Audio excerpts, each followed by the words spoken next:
দেখো বন্ধুরা, বিয়ে বাড়ি যাবো বলে এই শাড়িটা পরবো বলে বার করেছিলাম।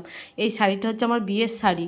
আমি দেখলাম বউ ভাতে তো আমাকে শ্বশুরবাড়ি থেকে বেনারসি দেবে, তো সেই জন্য আমি কাঞ্জিভরম নিয়েছিলাম। আর এই কালারটা আমার এত পছন্দ হয়েছিল, শাড়িটা দারুণ দেখতে, আমার খুব পছন্দের শাড়ি। কিন্তু এটা বিয়ে বাড়ি পরে যাব বলে আমি বার করে আমার ব্লাউজটা ভাঁজটা একটুখানি নষ্ট হয়ে গেছিলো বলে আমি ভাঁজ করে মানে ইস্ত্রি করছিলাম। তো কি কাণ্ডটা আমি ঘটিয়েছি তোমাদের দেখাচ্ছি। দেখো, এটা হচ্ছে পাড়, মানে কুচি পাড় বলছি, এটা হচ্ছে কুচি। এত সুন্দর না, আবার ভেতরে কলকা আছে, দেখাতে পাচ্ছি না। দেখো, ভেতরটা এরকম কলকা দেওয়া, এত সুন্দর দেখতে। আর এটা হচ্ছে আঁচল, দারুণ দেখতে। শাড়িটা যদি ভালো করে পরা যায় না, হেভি দেখতে লাগবে। তো খুব সুন্দর কালারটা, শাড়িটা এত সুন্দর কালার না। তো এই দেখো কত সুন্দর শাড়িটা দেখতে। তো যেটা বলছিলাম, তো ব্লাউজটা আমি গিয়েছিলাম আয়রন করতে।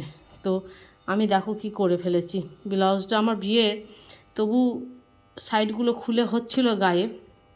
এ দেখো পুড়িয়ে ফেলেছি আমি, বুঝতে পারিনি ইস্ত্রিটা এত হিট হয়ে গেছে। এ দেখো, এ দেখো এরকম একদম পিজে গেছে। এ দেখো পিজে গেছে, গরম ইস্ত্রিটা বসিয়ে চটাস করে আবার ইস্ত্রিতে লেগে গেছে। তো এইটা যদি আমার মানে ডান দিকে হতো ভালো হতো, পিনে তোমার বাঁ দিকে হতো তাহলে ভালো হতো, পিনে তো আমার আড়াল পড়ে যেত। কিন্তু এইটা হয়েছে আমার ডান দিকের, তো ডান দিকে তো কাঁধটা পুরোটাই খোলা থাকে, তো ভালো বোঝা যাবে।